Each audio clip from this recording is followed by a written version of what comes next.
Internet is ubiquitously everywhere. It's in everyone's pockets. The parts of the world that are offline, all these services, restaurants and shops and stores, what we're doing with Wolt and what we're doing with DoorDash is we're bringing them online. We still do quick commerce in over 20 countries, and we've found a sustainable way to provide an amazing customer experience. In hindsight, I look at those decisions of not selling the company in 2015, not selling the company in 2017, and even I ask myself, like, how did we really have the guts or the grit to do that? There's something deep inside you that says, I should not give up, even if you can't find a rational reason to do so. I should just continue to go forward.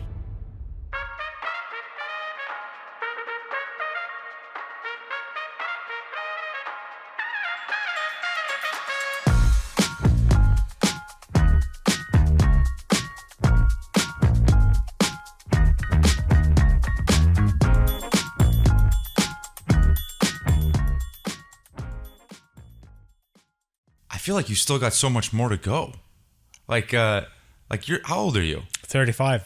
Do you feel like, is there a world, tell me if this is crazy, is there a world where you started one company, Slush, which has become basically the premier tech conference in Europe, then Act 2 was starting and then selling Wolt to DoorDash for $8 billion. Like, is it a far stretch for me to think that maybe Act 3, like those two things were just building towards Act 3?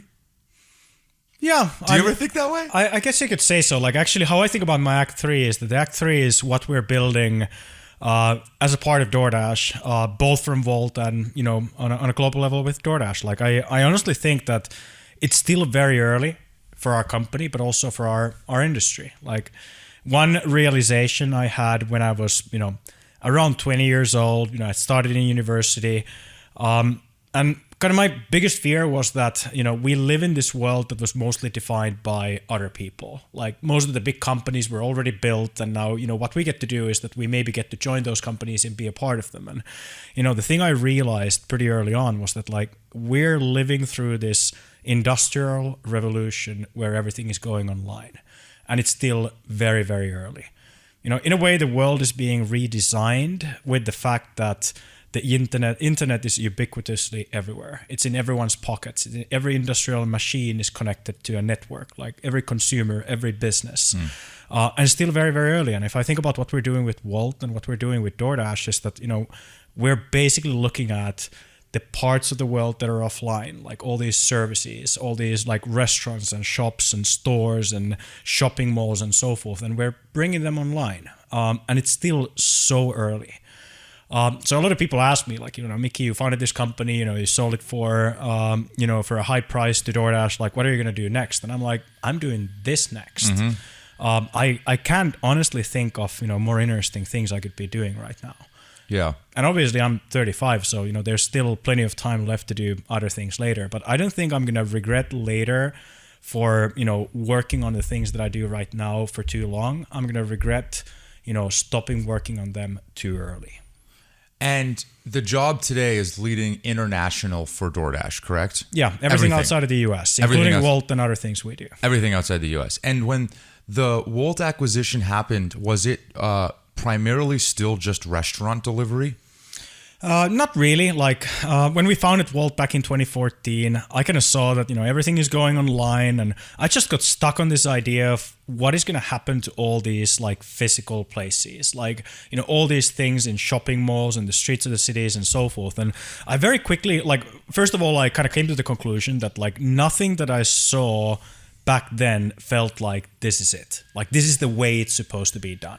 So it felt like there was an opportunity, because I thought that this should be done in a different way. I didn't think the future of local commerce should be like reviews and ratings and old photos on the internet about, like, restaurants or shops or whatnot. Like, I believe it should be more. But the reality was that we always only saw the restaurant as the starting point to start unlocking local commerce. And I think our expansion outside of the restaurant really started, around 2019, and then it got reinforced by what happened with COVID.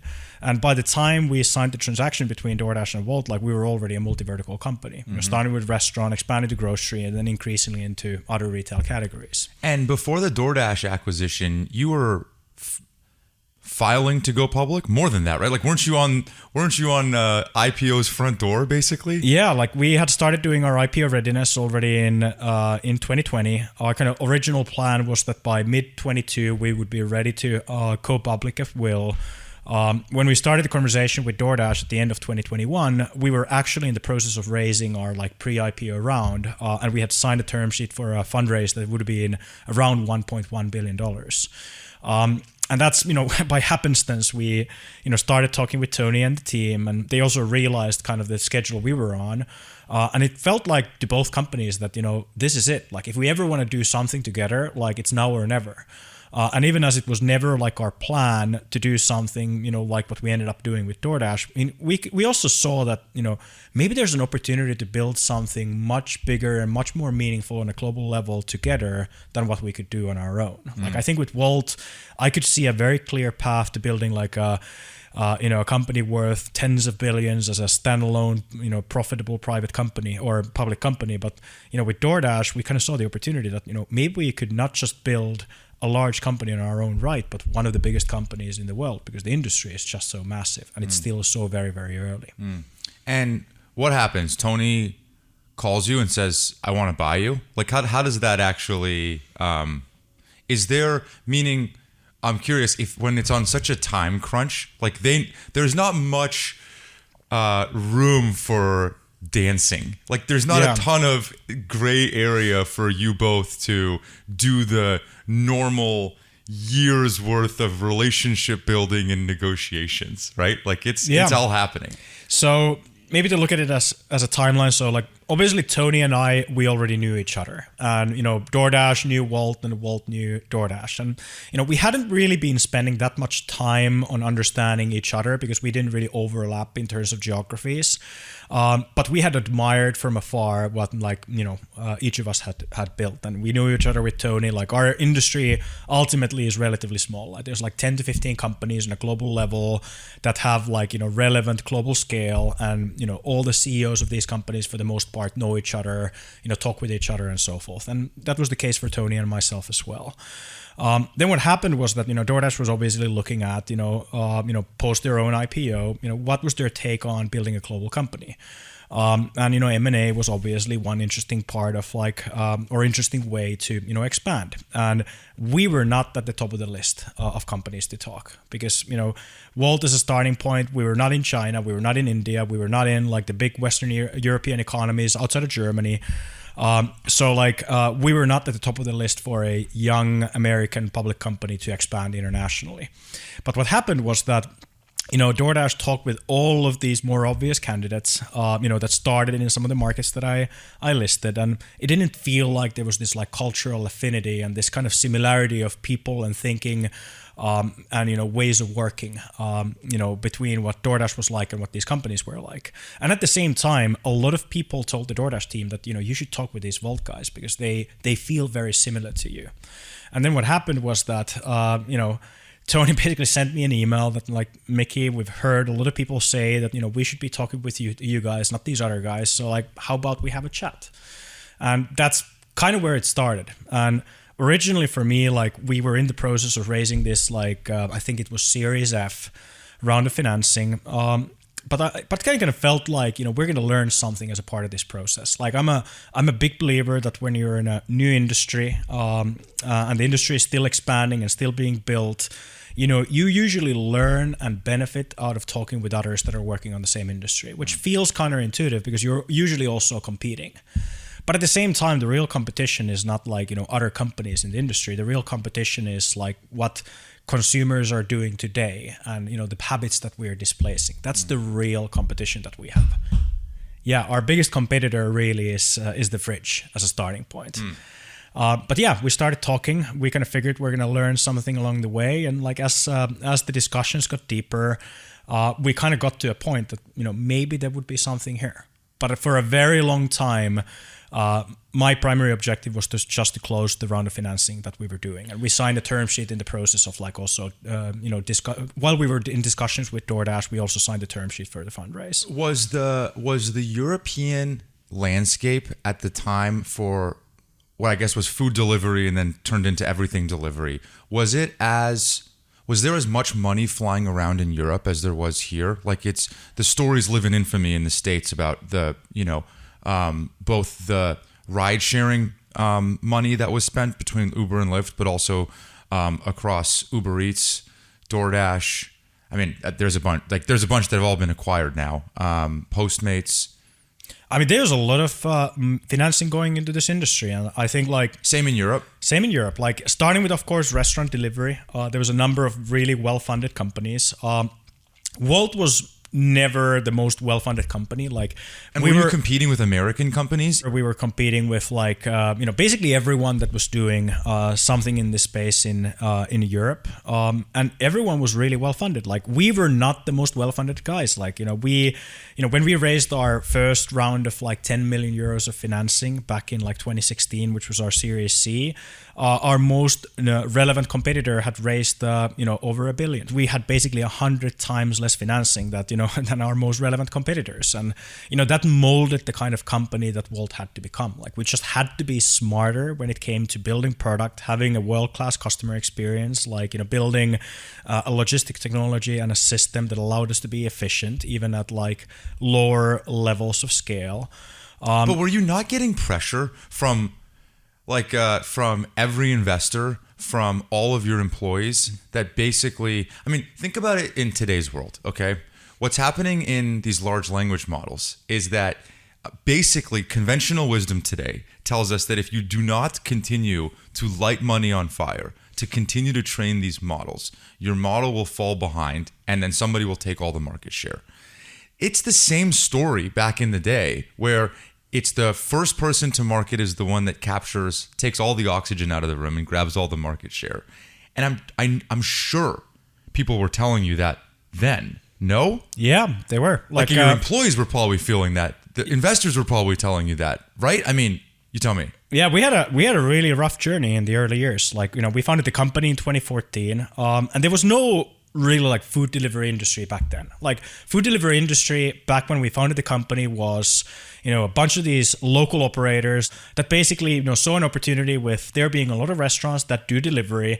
But the only way to really know about these restaurants was to, seek information yourself, because every one of these restaurants would have like a website of their own, if even that. It might have been like a catalog with a menu and a phone number. And then what these companies, these aggregators of food delivery did was that they basically aggregated these restaurants with delivery online. The restaurant would still do the delivery, and the aggregator would just be like a marketing platform for these companies to find customers. So that was food delivery back in 2014 when we founded the company. And then what happened was that this entire like industry popped up around us, after we founded the company. And, we originally didn't think that we would have to do delivery. Like, we started with a focus on the customer and the restaurant, wanting to build this kind of service for all of local commerce. And we thought that delivery would be one of the many use cases. But then we found that the magical product market fit for local commerce, for these like local services, was to actually make them more convenient to people through enabling delivery that didn't used to exist for many of these places, because the most popular restaurants wouldn't deliver themselves. Like, why take the trouble of doing delivery yourself? So what happened was that there was this entire new industry that popped up. And, we were starting in a country of 5.5 million people, which is our home market of Finland. It's, a country with very high labor costs, one of the lowest income disparities in the world, like, small cities, low population density, no tipping culture. So it's one of the most difficult places in the world to do last mile delivery. So as a result, we just had to become like a technology operation, build the product and technology for being able to do this efficiently and with a great customer experience in our kind of an environment. But then what happened was that there were peers that started in a big home market that were able to get access to so much more financing from day one. And the funny end result was that, we just had to build an efficient engine, and then we used that to expand, whereas a lot of other ones first raised a lot of funding, expanded everywhere, and then they had the issue that this model is not very efficient. And as a result, like our competitive edge just came from the fact that, we had to, first figure out a way to do this efficiently. If you look at the LLAM models, like DeepSeek, I think has something similar going for them right now. They didn't have the access to billions and billions of financing on day one, so they had to figure out a way how to get to a similar level of customer experience without having all of that funding. Yeah. I think constraints breed creativity. Yeah. But okay, can I pull the string a little bit further? In the let's just say in the LLM example, okay, if you're maybe the open source or DeepSeek, the efficient version of the world, and DoorDash and Uber Eats and Delivery Hero are the OpenAIs and Anthropics of the world. Ultimately, yes, you were more efficient, but DoorDash was the acquirer, not the acquiree. And I would actually argue that DoorDash was similar to us in this regard. Like DoorDash had always way less financing than the other companies in the US. Like DoorDash and Wolt are culturally very similar because both of us had to figure out a way to succeed with much less financial capability than your competition. So DoorDash and Wolt were very similar in this regard. When it comes to DoorDash and Wolt partnering up, the reality is that DoorDash had its home market be one of the biggest economies, the biggest economy in the world, which is the United States. So obviously scale does matter as well when it comes to where you come from. Like Wolt, on the other hand, started from a very small economy, but we quickly expanded to now 30 different countries. So we kind of built up that TAM over time, but we didn't start with that. And didn't DoorDash start in the suburbs? It did. It's interesting because, again, if I think about what the headlines would read, that this is all a game of speed to market. But the things that both you and DoorDash, by the way, is the company in the space now. Thankfully for us too, but it's the company in the space and has basically beat everybody. But it started out as just focusing on suburbs. And interestingly for you, you started out with just focusing on Finland. And then even then, the next year you went to one or two more countries. And the next year you only went to one or two more countries. And you didn't go to France. We didn't. Or Spain. You went to Estonia. You're going to tiny countries. Yeah, I mean, we started by building a playbook for global expansion. One of my early investors was a guy called Kees Koolin. He's most well known as the CEO of Booking.com during the time when Booking went from a small, unknown Dutch startup to the biggest travel platform in the world. Booking actually developed the city-by-city expansion playbook. We did a version of the same playbook for restaurant delivery. And what Case told us in the early days was that at the start you want to go slow to be able to go fast later. Like what every investor will tell you is that once you find product market fit, go everywhere all at once. But the reality is that if you want to get global expansion right, you're going to make a lot of mistakes going to country number 2 and country number 3 and country number 4. So instead of going to 5 different countries at the same time and making the same mistakes and ending up in a lot of fires all over the place, you want to go slow at the start. You go to one country, you make a lot of mistakes, you improve your playbook, and you go to country number 3 and you make new mistakes, and then you go to country number 4 and you make less mistakes, until you get to a point which for us was around 6 or 7 countries where we're now we know how this works. And after that, we went to 8 countries at the same time. The next year, we went to 7 countries at the same time. So we kind of figured out the playbook. But to go fast, you want to go slow initially. Otherwise, you just end up scaling mistakes. You end up scaling inefficient ways to build up the operation in these new countries. Okay, but let me ask you this. You go home after a long day at the office, and all of a sudden you see all of your competitors expanding in basically every one of your neighbors all at once with seemingly unlimited capital and very competent teams, good products. What are you thinking in that moment? Is there not something in you that's oh my God, are we going to be stuck in Finland forever? And then are they just going to come and take this eventually too? I mean, we were worried for a lot of years that maybe we're just the idiots in the room. Like, maybe we're just naive thinking that, we're going to build this amazing product and great level of technology, and, we're going to have the best possible customer experience in the world, and we're going to make it as inexpensive as possible to use the service. And ultimately that's going to, give us the ticket to ride to be able to compete in all of these countries. We didn't know whether we were going to be right or wrong. We just had the hypothesis that, one thing we repeated since the early days of the company was that just obsess on the customer. Like, it's so easy to start obsessing on the competitor. It's so easy to, read industry news and tech press and always be, worried about what's the latest phase or the latest funding round of a competitor or the latest action some competitor did. But ultimately, we just tried to obsess only on trying to be the best service for the consumer. And in hindsight, I think we were right with that. I think quick commerce as an industry is a good example of this. There was this incredible craze since 2020, since COVID started, on these quick grocery delivery companies. But the issue with this whole industry was that they were not able to get to that great level of customer experience efficiently. And what ended up happening was that it was basically like a star flight. It came and went. You had an amazing customer experience, but when you're saying 15-minute delivery. Yeah, 15-minute delivery. It was an amazing customer experience, but it was not sustainable.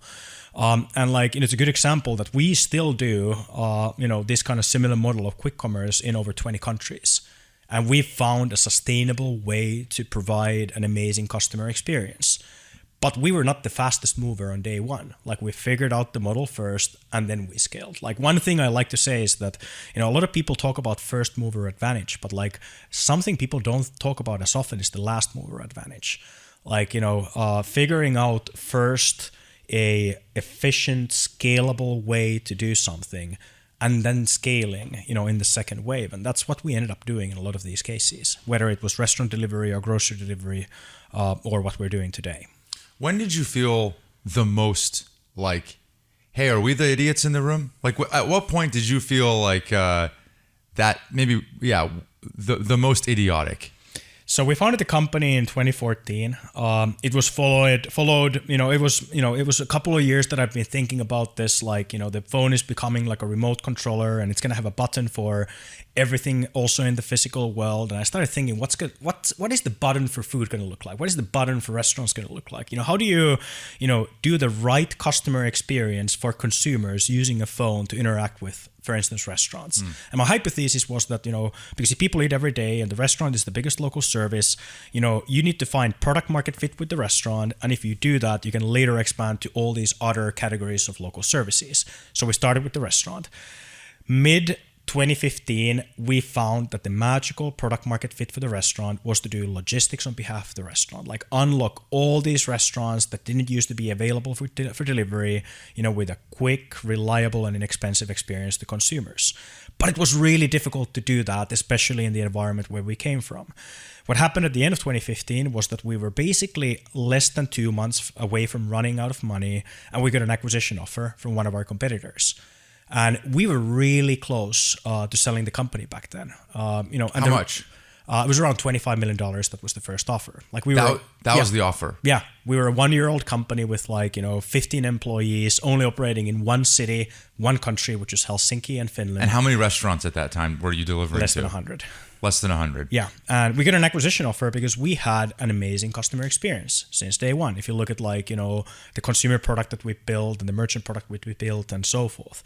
And we were really close to taking that acquisition offer because frankly, we didn't know, could we build one of these large companies that we wanted to build, because it felt like, we're this underfunded small company from, a small home market. And ultimately, the reason we said no was that we just had this crazy belief in wanting to do this right, wanting to build the right customer experience and do it efficiently so that you can also make it sustainably. And then it ended up being 2 really difficult years, 2016 and 2017, which was when we Define difficult. We were, figuring out. So Have we had raised money yet? So so instead of selling the company, we ended up raising our Series A, which was 10 million euros. Yep. So we were kind of funded to build the product, get the technology right, experiment with, expansion to get the playbook right for global expansion. And it ended up just taking a lot longer time and being a lot more difficult than what we thought. And at the end of 2017, when we had kind of figured out the technology and figured out the way to do global expansion, and I started talking with investors, every investor told me that, like, you know, one of two things is going to happen. Either you're never going to make money, or even if you do, Uber is just going to kill you because they are so well funded and they're going after everyone. And at the end of 2017, no one wanted to invest into you know, a company like us because so much money had already been lit on fire in the and you're talking to American investors, right? American investors, European and so much investors. money had been already lit on fire in this battle. Yeah, I spoke with somewhere around, like, I think, you know, 80 to 100 investors that fall. And basically, like, everyone told us that you guys are idiots. And then what happened was that, you know, I went to talk with competitors at the same time because I figured that, like, I'll be damned if the company goes bankrupt after all the work that we've done. Because it felt like we knew that we had something at that point. We knew that we had figured this out. But not a lot of people believed us. And, you know, I got another acquisition offer from another competitor that was over $100 million. And again, we're at this point, we're like a 3-year-old company. But at the same time, it felt wrong because it felt like we had gone through all this work to build something that felt like if we just had the access to capital, we could scale it. And we found exactly one investor that got it. And that was 83 North that ended up leading our Series B, which was around $30 million. And that's when we really started expanding. And then we raised our Series C, which was $120 million 1.5 years later. Then we raised our Series E, which was like closer to $500 million, like another 1.5 years later. And then we were in the process of raising another 1.1 billion when we started talking with DoorDash at the end of 2021. But the point is that, like, the first 3 years of the history of the company were really difficult. And in hindsight, I look at those decisions of, like, not selling the company in 2015, not selling the company in 2017, and even I ask myself, like, how did we really have the guts or the grit to do that? Do you think it would have been easier if you were in the States to say no? Meaning, do you feel like there's something to this? Oh, let me take in my day job today, there's a lot of acquisition offers that happen for very early stage companies that maybe we've invested in. And pretty quickly, those companies are saying no and we want to go for it. And that's not because we're saying that. That's because the founders just have this ambition. It's like littered all around these kind of like 7 miles that are to our north and south here. But it's kind of like the way of, like, it's just go big or go home. Like, that's just kind of how it is. Do you feel like maybe part of that is not the case in Europe? I think in Europe, the whole, like, tech ecosystem is just much younger. So there's not as many examples of, like, as successful big global companies. You know, and what does that mean? I mean, there's meaning if you can't see someone that has trotted the path ahead of you, you have doubts that path even exists. Exactly. Like, role models are really important in this regard. And I think that's why I'm pretty excited about what I see in Europe today, because we're starting to increasingly have a lot of those role models. Of people that built, like, you know, very big companies. Like, back in, you know, 2014, 2015, like, the reality was that there was not a lot of like, you know, saying that we want to build a company that's, you know, valued at $1 billion, being a unicorn, for instance, like, felt like a crazy thing to even say out loud back in 2014, 2015. Like, you know, due to my background, I'd worked at Supercell back in 2012, which obviously became, like, a hugely successful company. You know, with what we did with Slush, like, our ambition level founding Wolt was really high on day one. Like, we always knew that this is a go big or go home. We want to build a global company. You know, we want to build something that is able to touch the lives of, like, optimally, like, hundreds of millions of people, not just, like, you know, hundreds of thousands or millions of people. And that's why we never, like, went for any of those opportunities, even as it was really difficult along the way. And sometimes you feel like, you know, maybe we're just, like, idiots. You know, maybe we should have done, you know, the right thing for the company and, you know, take one of those opportunities. But, like, we just had this, you know, persistent belief that we're in the early innings of building something really, really exciting, and we want to see that through. Did that belief ever stop persisting? Not really. Not really. And I still have that belief to today that, like, I think it's still very early for our industry. I think our industry, what happened to our industry post 2021, where there was this, like, market correction that happened after, like, the zero industry, interest meaning craze. The European industry or the global food, industry. Global industry. Yep. So I think what happened after the market correction of 21 and 22 was that, our industry used to be fueled by venture financing, and now it's fueled by profits you make in profitable markets, some of which you can use to invest into growing new markets. And I realized at the end of 2021 that for our ambition as a global company, what we wanted to do, we needed deeper pockets. We needed, deeper profitable markets that, would produce capital so that we could continue to invest into expansion. And that's where the match with DoorDash ended up happening, because DoorDash wanted to build a global company. DoorDash had the capacity to invest into it. We had the capability to expand globally and do it very efficiently, but we didn't have the pockets to finance that to the extent that we wanted to do. And to top it off, we had very similar underdog cultures, as we both were almost the challenger to the Goliath, in what we had to build, and we had to be smarter in product and technology and operations in finding success. As you've lifted the hood of the car up, integrating into DoorDash over the last couple of years, are there things that they are doing that you were like, holy shit, this is I don't know if we would have ever done this. Are there certain things that they did, whether it was tactical or strategic, that really surprised you? Yes and no. So I've been incredibly impressed by what DoorDash has built, and we've learned so much from each other. I'll give you a couple of tangible examples, Dash Pass, which is the subscription product we've built on the DoorDash side of the business. We learned so much from the learnings of Dash Pass ever since it was launched, more than 5 years ago, for our own subscription product, Wolt Plus, that we launched in Europe a few years ago. So it accelerated our development with Wolt Plus so much. Another product would be Drive, which is the product where we basically give logistics through an API as a service for anyone who wants to, sell, something, including a delivery service, using their own website or app. And Drive, we learned a lot about building up that business also on the Wolt side, from what DoorDash had done. I think if I look at DoorDash and Wolt, Wolt was always very good at going to the breadth of so many different countries and operating as a multi-geography company from day one. Wolt doesn't have, as a technology company, the concept of a home market, as a good example, because since day one we built the company with the idea that we're going to be a multi-country company. Whereas DoorDash, started very much, with the US in an incredible, intensive, competitive situation. And DoorDash just had to figure out how in this one massive home market that is the United States, how you can win against these so much better funded competitors that existed at the time. So DoorDash is incredible when it comes to the scale and the size of the business that we've built in the US. So it's different strengths. Also, in our industry, markets that have tipping are fundamentally very different from markets that don't have tipping. The whole logistics optimization. Tell me more. Yeah, because it's just a different way you interact with the the dashers or the couriers.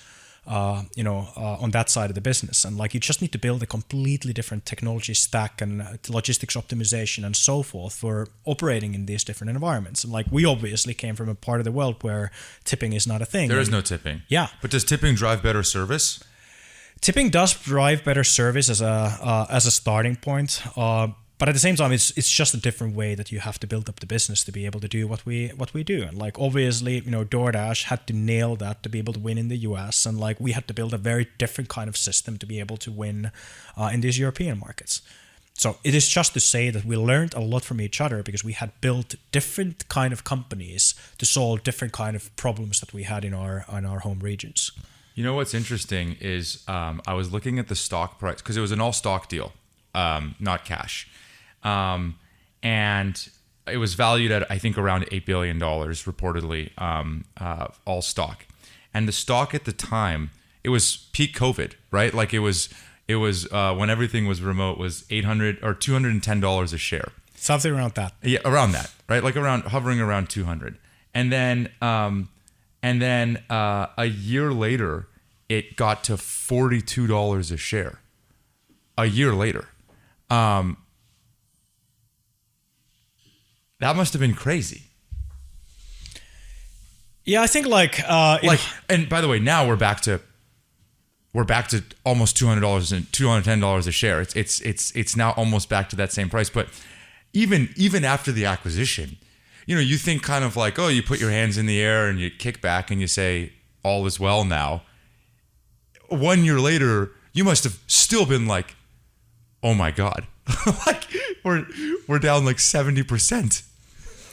But at the same time, like it was not just us, it was not just our industry, it was basically everything that had growth expectations in the price of the stock. Like the reality is that like you can visualize this very easily. I actually did this for our team because obviously we had a lot of questions about this specific topic. And like if you build like a simple net present value calculation in Excel where you have like a company for let's say 20 years, for the next 5 years the company's going to be investing, then it becomes break even, then it becomes profitable, and then you discount the value of future profits to today. And then if you used like the interest rate that was used in these investor models back in like 2020, 2021, and you update it with like a 10 percentage points higher like discount rate that was used a couple of years later, the value of this exact same business would go down actually roughly by around 70%. So it's literally nothing to do with the kind of company we were building. It's just about the interest rates. And then ultimately, I also kind of thought that like, yeah, this is a market correction, but ultimately, I believe in the business that we're building. So now is the time to just ignore what is happening outside of the company and just focus on the business that we're building. Focus on the customer experience that we're providing. Focus on the inputs and not the outputs, as we like to say. I think like, looking at it from the outside and quoting the numbers as you do, it sounds like insane. But at the same time, it kind of felt like noise at the time. It felt like, we didn't do this partnership together with DoorDash because we wanted to get out. We would have done something very different if that was the case. But what we wanted to do is that we wanted to keep on building. And what I actually liked was that suddenly we as a company, because up until this market correction, it didn't matter how efficient or how good you were. Like everyone got funded. Like if we were spending half the amount of funding to get the same outcome in market share development or growth than some other company, both would still have access to venture financing to do the thing in the world pre like 2021, 2022. After 2021, 2022, what happened is that suddenly your efficiency started to matter more than ever. And that meant that like we were suddenly like a shark in the water because we had built a very efficient company both for on the DoorDash and the Wolt side of the business. And I think that's what you see also if you look at like the share price development since then. Like, we've just continued to build a great business. We've continued to service more customers. We've continued to expand to new verticals, new geographies, and so forth. We've continued to focus on the inputs. And if I'm in, you're in Germany now? If I'm in Germany, do I use the DoorDash app or do I use the Wolt app?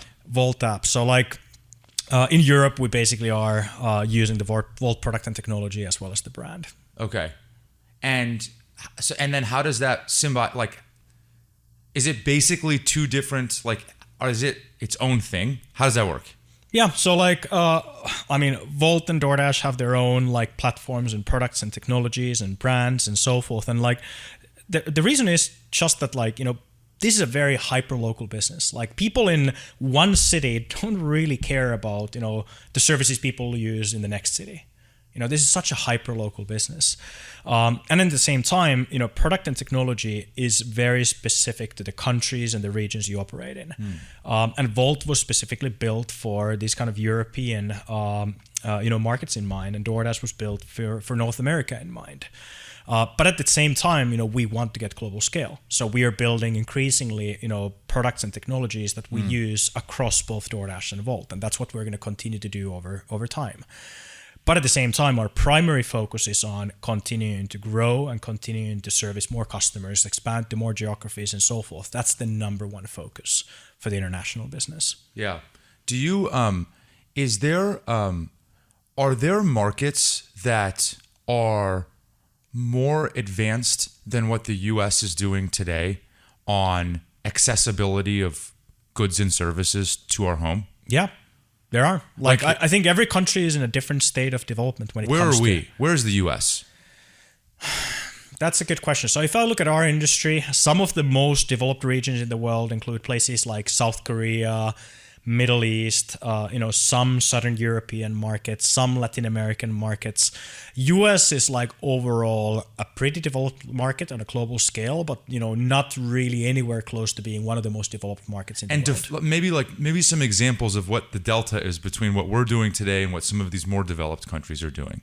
Yeah, I mean, companies like us pretty universally started with restaurant delivery. Like restaurant delivery was the magical product market fit for local commerce pretty universally across the globe. Pretty much every company in every country around the globe next expanded to grocery, usually a little bit before or latest during the time COVID hit the world. And then increasingly, most companies in the world are expanding to different categories of retail. Like, there are, imagine all the millions and millions and millions of like items and SKUs that are being sold in every shop and store in the city around us. And most of those things are not listed anywhere online. Like, you want to buy something, you go on the internet and you look for that thing, and there's a high likelihood that you're going to find the thing, on Amazon or some other service, which is going to bring it to you from the other side of the world. But at the same time, there might be a shop like hundreds of meters away from you that might have the same exact thing. That's crazy. So like ultimately, I think this expansion from restaurant to grocery to retail is still very, very early. But at the same time, like different countries are in different phases of this development. In some countries, we're already a lot farther ahead when it comes to, grocery penetration or retail penetration than in other places. Like in many countries where Wolt operates, there's not really a service like Amazon like available as a starting point. Like e-commerce is very nascent, and obviously that means that our product market fit for expanding into retail is just a lot better in these countries, and the development is going to be a lot faster. So it depends on like the quality and level of services that existed in these places. But I think ultimately the manifest destiny of local commerce is that like it's not just about restaurant or even grocery. It's about all these things that are sitting in every shop and store in the city around you. I have heard you describe that growth companies are basically glorified recruiting companies. I actually really love that framing, and I totally agree. Can you explain that a little bit more? Yeah, like I had the idea that led to the founding of Wolt already back in like 2012. And ultimately what I did leading up to our founding in 2014 was that I built like a 6-person team, which was the initial team that built kind of the first version of like Wolt. Today, Wolt is around 13,000 employees, not including any couriers. And if you imagine what's happened basically, between myself having an idea sometime in 2012 and what we have today is that, one person became 13,000 people. That's what I mean that like growth companies are ultimately like glorified recruiting operations, because if you want to build one of these companies, you have to build a high scale, high volume recruiting machine that at the same time is able to find the right people to the right roles at the right time. And your role as a founding CEO tends to be like the chief recruiter, because you have the vision, you have the idea in your head for what this company can become. And especially in the early days, when you don't really have a lot of proof points to share with smart people, like you need to get them excited on the vision and the idea. And that's what it is like. And when you become a bigger company, obviously you need to build an organization that is able to do this at scale. When people ask me what recruiting is, it is the transfer of enthusiasm from one person or another, which, by the way, happens to be my same example for selling. And that's why I like your definition so much. Recently, one of our founders, Parker Conrad, the CEO of Rippling, have you heard of Rippling? And I just heard a story about him where this was like 2 days ago. He was interviewing a candidate, and the candidate was like probably maybe on the fence. This is not an executive team candidate. This is maybe like a VP level candidate, but not on the exec team. He spent 2 hours with her, recruiting her. 2 hours talking about the vision and the mission. And it was a good reminder, they're a $14 billion company. They have thousands of employees. And he's spending 2 hours with the candidate, selling the dream and talking about his articulation of why he thinks this is going to be the next Microsoft. And it was it really reminded me how deliberate people like him or you are about the people that come into the walls of the company. Even now. It's crazy, isn't it? Yeah, because people build companies. Like, if you build a great company, you need to build a great team. Like, no one builds a company alone. Like, what is product and technology? Product and technology, even ultimately, is like, people building something, and it's never ready. You need to continuously make it better. So, like, I like what you said about like sales and hiring, because I think like raising financing, selling to customers, and hiring people ultimately are the same skill set. In the early days, getting someone as an early employee of Wolt, for me, would be almost like the same experience than trying to get like an angel investor to invest into the company. In the early years, we even used to use our investor decks to pitch employees, to show them, why we thought this was such a great opportunity. Which, by the way, was probably the same experience as trying to bring on a new restaurant to the platform. Yeah, exactly. Restaurants were actually the most difficult ones to pitch to get to the service. Like, I'll never forget, there was this one particular restaurant, as an example, in Helsinki that we tried to get on the service for our kind of like initial launch with like 20 restaurants. And we managed to get in touch with the owner of the restaurant, and we agreed a meeting with my co-founder, and then we went to meet the owner. But the owner was not there, and we ended up talking with someone who was like, just like a regular waiter at the restaurant. And I remember like him listening to us showing with a mobile device and an iPad how the service worked and everything. And he looked at us like we were idiots, and he was just waiting for the right time to tell us like, thank you, to get back to his like actual work. And I remember walking back to our office with my co-founder and being like, man, we can't even get a meeting with this restaurant owner to pitch this service. Like, is this ever going to go anywhere? So actually restaurants were the toughest sell in the early days, because this was not a very like digitally native industry. Like, I remember the first restaurant we onboarded to Wolt, the employee that was using our tablet in the restaurant had never used a touchscreen device. Obviously this was 2014, so the iPad was only like a couple of years old. But it's the same skill. Like, you're basically selling a dream. You're selling why should you spend your time believing in us when we don't really have any proof points to sell you than like just a dream? So you need to sell people on the dream, whether it's customers or investors or early employees. When you were building Slush, it started out as nothing. And how big is the conference today? How many people? Somewhere between 12 to 15,000 people. It's insane. In Helsinki in the winter. Yeah. I'm curious, what has become of Slush is basically, a lot of fancy founders and VCs that fly out there and talk about their journey. And I imagine, as you were building this conference, through osmosis, you started to actualize your ambition. Right? Like, you hear these people talk, they get on stage, and probably in the back of your mind, you're calibrating and calculating like, okay, I want to take a little piece of this person, a little piece of this person. I like what this person said. And then creating like your mental model of the world that kind of like manifests into what you want to do next. Is that fair? That's very well said, because I ultimately dropped out from university to, work on Slush full time. And ultimately you could argue that Slush was my university for, things leading up to Wolt and what I do today. That's where I learned most of the core lessons that, I put into action when we founded Wolt.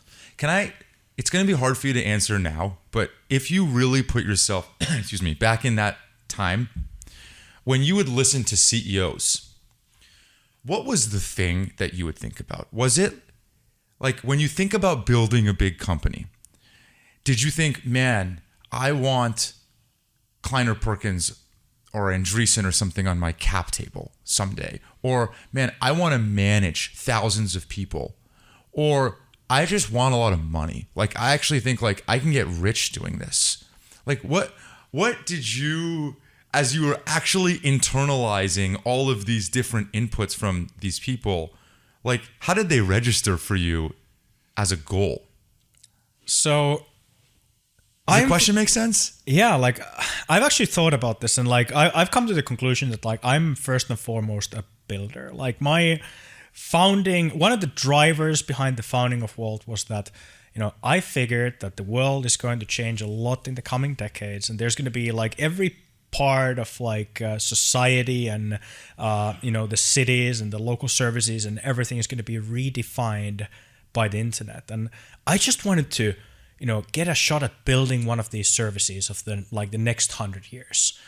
And that was the driving motivator for me. If the driving motivator had been money, I don't think we would be here today. We would have probably sold the company back in 2015. Right. If the driving motivator had been money. But the driving motivator was not really money. The driving motivator was to build an amazing service, build a service that we could use ourselves and we could be proud about and we could provide to others that would find it useful. And that's what we wanted to do. And when I was in the early days of building Slush, I kind of figured that Slush first of all was for me a product. I always thought about Slush as a product, which is trying to build something in Europe that already existed in places like Silicon Valley and the Bay Area. Back in 2011 when I started working on Slush with our team, there was not like a very well-functioning startup ecosystem in Europe. There was not like domestic venture capital available. There was a bunch of angel investors here and there, and then a bunch of American venture funds that would cherry pick the most promising companies coming out of Europe, but there was not really like an ecosystem. And Slush for me was a product that tried to address this problem and tried to create this kind of functioning tech ecosystem into Europe. At least for the week that Slush would be happening. You could be like, oh, this is like being in San Francisco, where you just have all of these things, all of these, early companies and successful companies and venture capitalists and angel investors and journalists and everything in one place at the same time. And Slush for me was a product that facilitated that. And through that experience of building Slush, I built up my own capability to, basically build a product and figure out a product market fit and scale that. And that's what we did at Wolt. That's Wolt as well. The product was just different.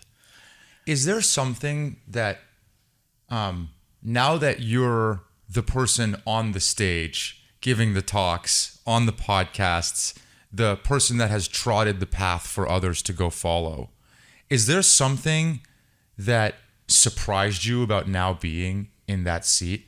Something that you thought maybe it's I don't know what it is, but is there something that now that you're, in air quotes, successful, it is not what you thought it would be, or is even better than you thought it would be? That's a very good question. I think the one thing that I've learned along the way is that when you are in any stage of building something, you usually look a little bit forward and you're like, once I get there, I'm going to be successful. Whether it's like raising a big enough of a round of financing or becoming big enough as a company or, becoming profitable or selling the company or doing an IPO or something. And what you realize when you go through that journey is that once you get there, the only thing you're going to see is the next mountain that you have to climb, that you have to take over. You never feel like that you've really made it. If you are one of these people that love building, you're just going to see the next challenge. Mm-hmm. And that's the surprising thing to me. Because even today, I just look at what we want to build next.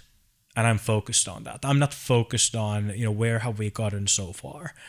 And that was maybe the surprising thing. You never really feel like that you've, made it or succeeded. But are you that way in other parts of your life too? Yeah, I think it's a personality thing. I'm a very 1 or 0 type personality. I either do something, and if I do it, I go all in, or I don't, spend any time on doing that. Yeah, I'll give you a personal example, and I'm this way across all facets of my life. But and I think work is an obvious one, right?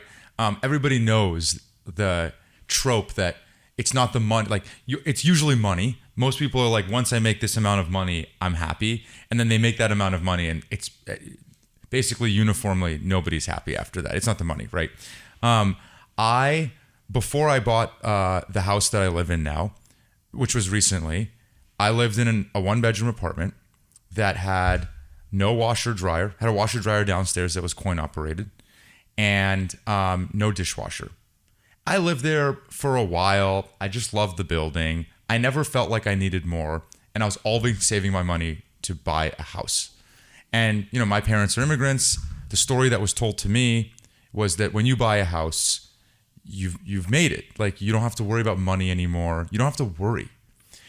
And when I was living in my apartment, all I wanted, I would always tell myself, all I need is a dishwasher and a washer and dryer, and I'll be so happy.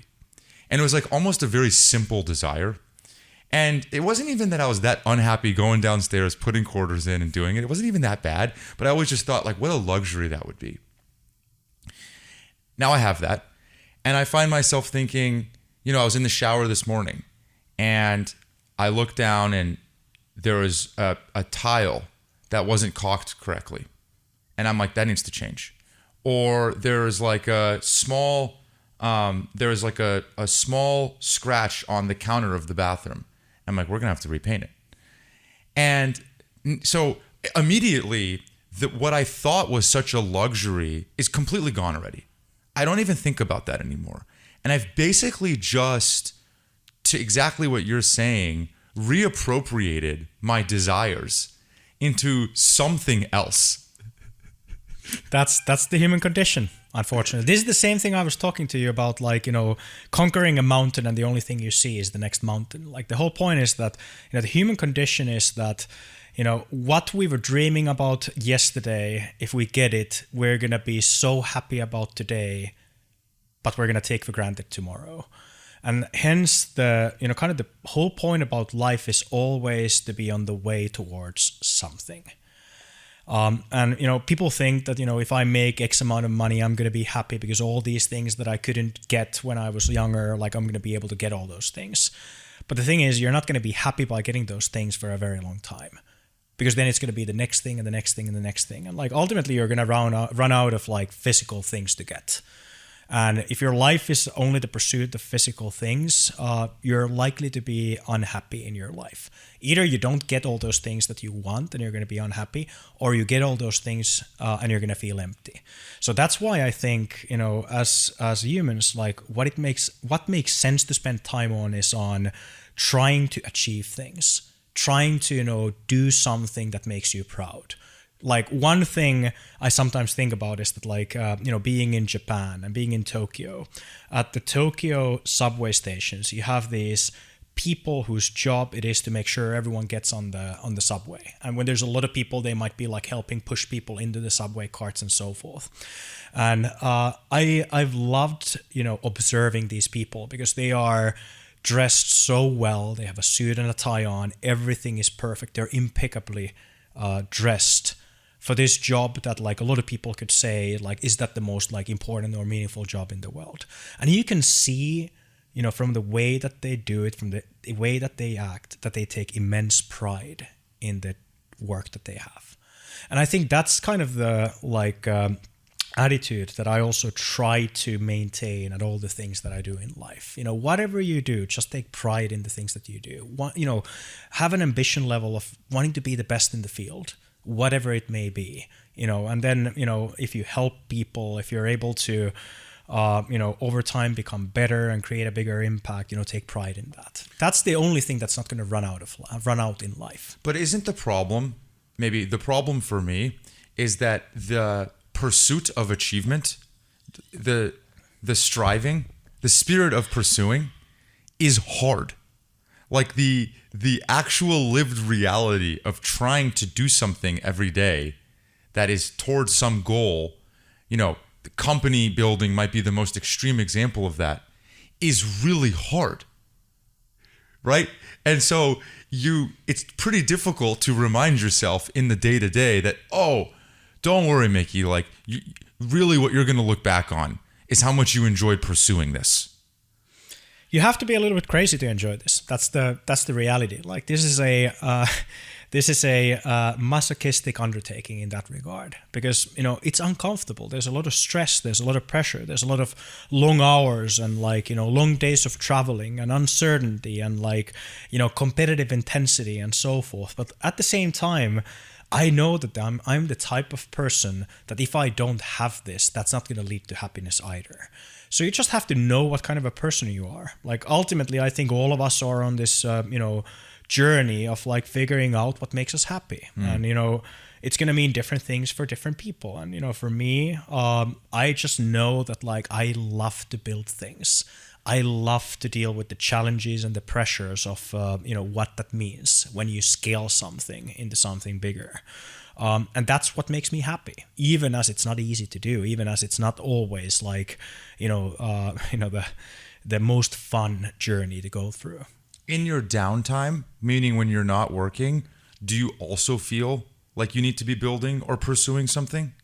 I try to be deliberate about different parts of my life, like where I have this crazy level of ambition, that I try to get to, and where I'm just doing things for the sake of doing things for the sake of enjoying things. Like if you try to pursue putzing around. Yeah, because if you try to do everything as if it was a competition to be the best in the world in that thing, it's also not going to probably lead to the best outcome. So you need to focus your efforts. Can you give me an example of something where you can quell down your ambition outside of work? Sure. Like I'm a gamer by background. When COVID started, what I did with a group of friends that I have is that we started playing Fortnite. Because it was the equivalent of going out and hanging out with people when you couldn't do that during the COVID times. And we still have that same group of people. Like we have a WhatsApp group, and every now and then we'll go online and we'll play a couple of games. And I'm the type of person that I was a semi-professional e-gamer when I was 15. So my natural instinct is that I want to be the best in the world in doing this thing. I just want to compete. I want to be better. I want to improve.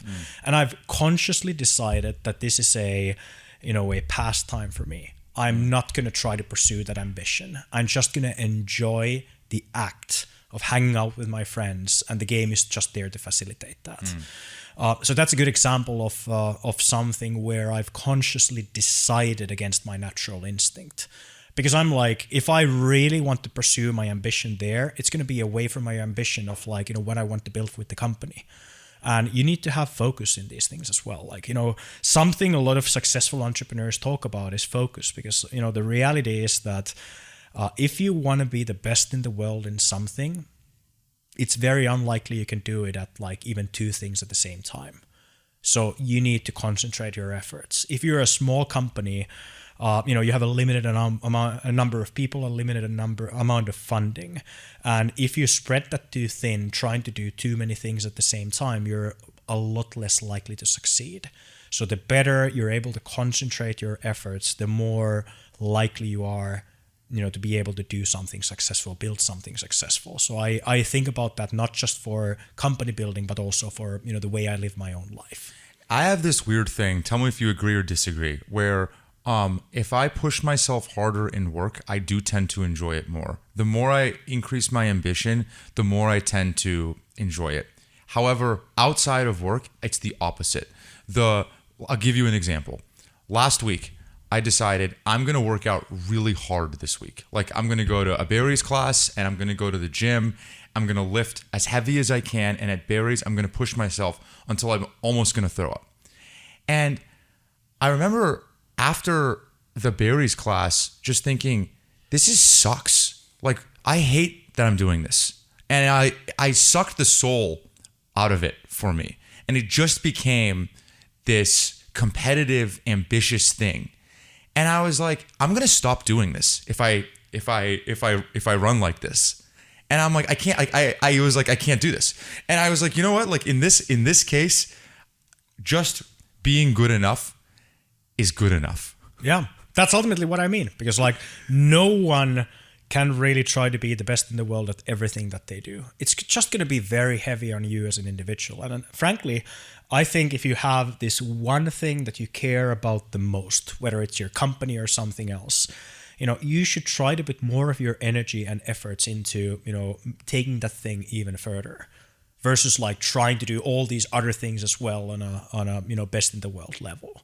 So ultimately, it's about finding balance. A lot of things in life are about finding, striking balances between different options that you have. And as said, these things, the same rules apply to building a company as apply to, how you live your own personal life to a certain degree, I find. Do you have a family? Yeah. Do you think that you can be a great husband and CEO? Actually, I think being a husband and a father makes you a better CEO.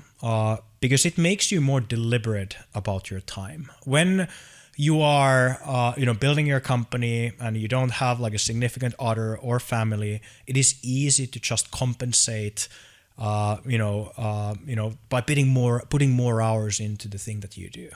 Like, if something is not going as well as you like, you just put in more hours. You work every hour that you're awake, which is what I also used to do in the early days of like building Slush and building Wolt.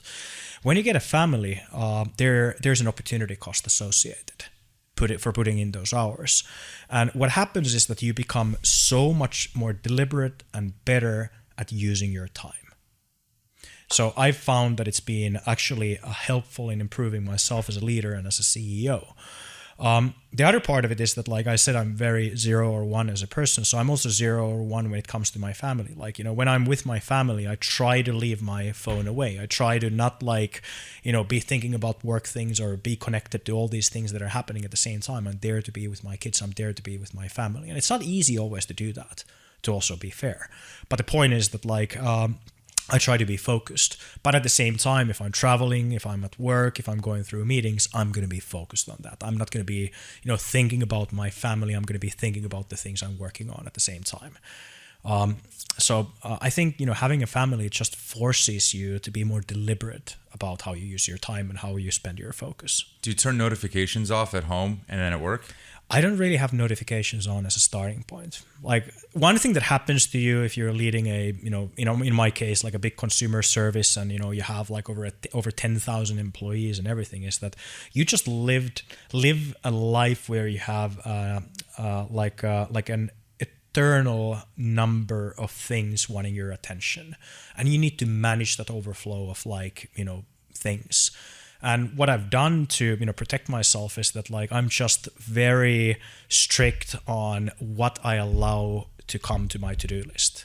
And one to-do list is every notification on your phone. If your phone is all the time full of notifications, how can you figure out what is most important for you to spend time on? So I try to reduce the amount of things that are coming my way. I don't I unsubscribe from every possible newsletter that I have. I've changed my number 3 times over the years. There's very few people that have my phone number, so that my WhatsApp only has people that I know that are relevant to me, instead of being another channel where there's a lot of people reaching out to me wanting something from me. You have to protect yourself. I think all this technology is great, but it's also making it more difficult for us to focus, and you need to manage that. So you don't get Slack, text, WhatsApp notifications? The only notifications I get on my phone are text messages and phone calls. And not a lot of people have my phone number. What about email? I don't get notifications from email. So you only see emails when you literally go into the email app? Same thing with WhatsApp. I only see WhatsApp messages when I open the WhatsApp app. Super interesting. Same thing with Slack. I only see Slack messages when I open the Slack app. And even in the Slack app, I've been very careful about what are the channels I'm on, for instance. I'm very strict about managing channels, what is muted, what is unmuted, and so forth. Sometimes I look at people what their Slack looks like, and I wouldn't be able to work like that. You have 120 channels with messages on them. How do you know what is relevant? How do you know if there's something that is actually important for you to spend time on? So you need to manage this information overflow. And the more successful you become, the more overflow you will have, and the more deliberate you will need to be about figuring out what are the things that make their way all the way to you, that what are the important things to spend time on. But the trade-off that you're making is responsiveness, right? But at the same time, it doesn't mean that I wouldn't open my email app quite often. I wouldn't open the Slack app quite often. But I decide when I do that, not a random person that decided to send me an email. Right. Why would I give your email is basically a to-do list that anyone in the world that has your email can send, put it an item on. Why would you give that power to every person that has your email to basically distract you when they decide to send that message? For me, it's about taking control over when and what I spend time on. Yeah. And how do you filter the things that let's just take, notifications aside, but there are notifications, you check them, but how do you filter what gets to you? So I try to make it so that, as said, not a lot of people outside of, my inner circle of people within But the can't company. anybody in the company email you, Slack you? Yeah, I actually encourage that. Like usually when I do an intro to new employees, as I do roughly every quarter for every new employee that joins Wolt, I always tell them like I'm at Miki on Slack, just sending me a message if there's something, because people in the company are important to me, even as there's like 10,000 of those people. And I think this job of a CEO first and foremost is to provide leadership as a service. But at the same time, I'd rather spend time on our employees than like on anyone in the world that figures out the way to send me an email. So like that's a form of prioritization. Slack is actually useful in this regard because Slack at least allows you to limit the universe of people that can reach out to you. Email is a horrible tool in this regard. But even with email, like I'm an inbox zero person. If I go to my email right now, there will be probably a few hundred messages. From like when we started to now. Yeah. Yeah. And like I'm very efficient when it comes to triage in my email. But I am also very deliberate about like, what do I respond to? Like if you randomly send me an email, it's unlikely I will respond to you unless it's something that's relevant for me or someone I know and trust introduced you to me and so forth. And I remember being this like young, naive Slush CEO that thought like one day if I'm successful, I'm going to respond to every person that sends me an email. That's a great idea, but then when you get thousands and thousands of emails every week, it's like you're just going to have a full-time job responding to unknown people, reaching out to you. Yeah. So you have to come up with these habits and mechanisms to protect your time. Because my job is not to respond to every person that sends me an email. My job is to make the company successful, and I try to focus my time and efforts on things that make that happen. I'm just laughing. The thought of after a little over an hour, you having hundreds of emails piling up is so daunting. That's so scary. Yeah, but you learn how to deal with that. Like it's a skill like so many other skills. Like I think one thing to note is that like no one starts by being ready. Like, you learn along the way and you improve along the way and you come up with mechanisms how you can, deal with the increased amount of complexity and information that is coming your way. Do you have any mechanisms for your calendar and how you organize the calendar? Yeah. I'm also very, very strict on my calendar. Like I only have things in my calendar that I plan to spend time on. I hate people sending calendar invites as like an FYI. I remove all of that from my calendar. When I look at my calendar, I see what I'm going to spend time on. Every single thing in my calendar is a thing I will attend, whether it's a call or a meeting or something else. And every Monday morning, what I do with my assistant is that I go through my week and I go through every single marking in my calendar and I ask myself, do I need to spend time on this? And I try to remove every single thing that is absolutely not mandatory for me to spend time on. Another thing that I do is that I often do retrospectives. So I will spend time on reviewing my calendar a year ago. So I will look at what did I did a year ago in this week and the next week and the next week. And I basically ask myself, what were the most important things I spent time on? What were the things that I thought were important to spend time on, but with the benefit of hindsight of a year, actually were not that important? And I do that as an exercise from time to time to basically teach myself to be better at utilizing my time on things that really matter. Because it's so easy to end up spending your time on things that are kind of like nice to have or things that feel important but like actually are not important, but you don't just see it in the moment. And these are mechanisms that I use to teach myself to be more deliberate about how I spend my time and how I focus my efforts.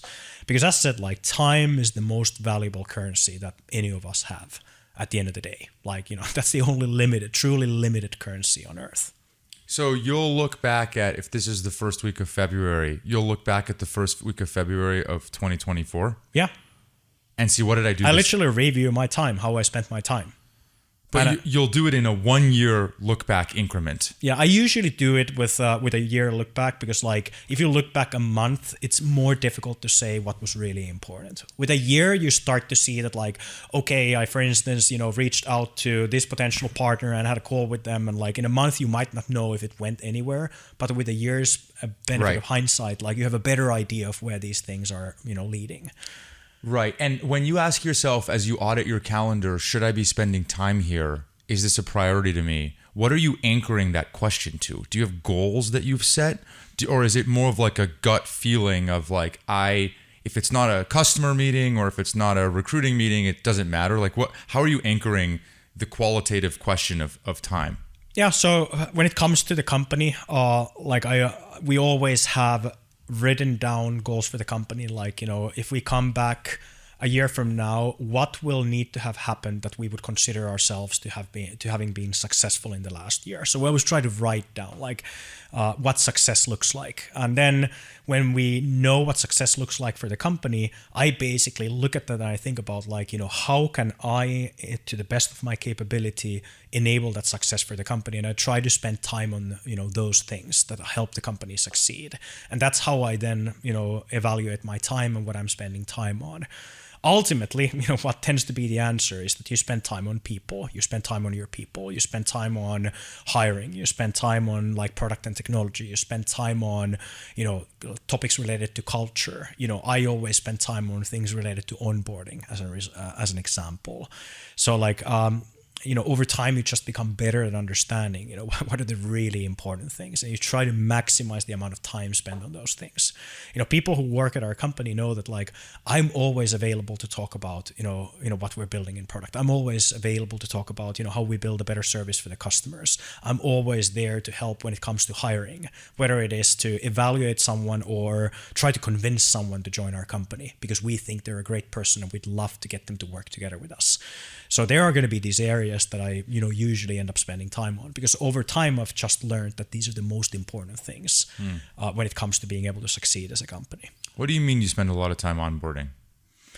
So this is a very long topic. What I've just learned over the years is that,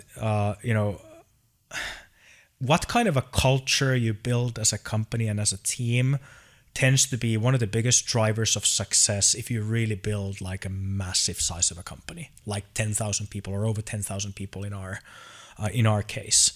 And in your case, 10,000 just in your org. Yeah, Wolt is around 13,000 employees, and then I obviously have also employees outside of Wolt on the DoorDash side of the business. And culture is something that you have. Every team, every organization has a certain type of a culture. Imagine if you have a group of friends, 5 friends who were friends from elementary school or high school or university. The 5 of you, when you get together, are going to have a certain type of a culture between the 5 of you. Who is the person who has the ideas, what we should do together? Who's the joker who, amuses the rest of the group? People are going to have different roles, and that's the culture of your group of friends. Now imagine how difficult it would be to change the culture, of your group of friends with 5 people. And if that's difficult, imagine changing the culture of a company with 100 people or 1,000 people or 10,000 people. And culture, everywhere where you have a group of people working together, you're going to have a certain type of a culture. And the culture is going to be formed either accidentally or intentionally, if you're intentional about forming that culture. And as the founder and CEO of a company, you're ultimately also the chief cultural officer of the company. You are, the chief responsible for what kind of a culture you end up building as a team and as a company. And if you're not intentional about it, it will happen almost by happenstance, what kind of a culture you have.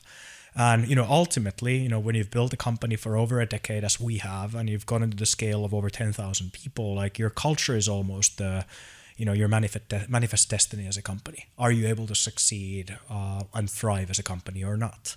So that's why I've always, since the early days, been very meticulous about what kind of a company and what kind of a team we build and how we mold that along the way.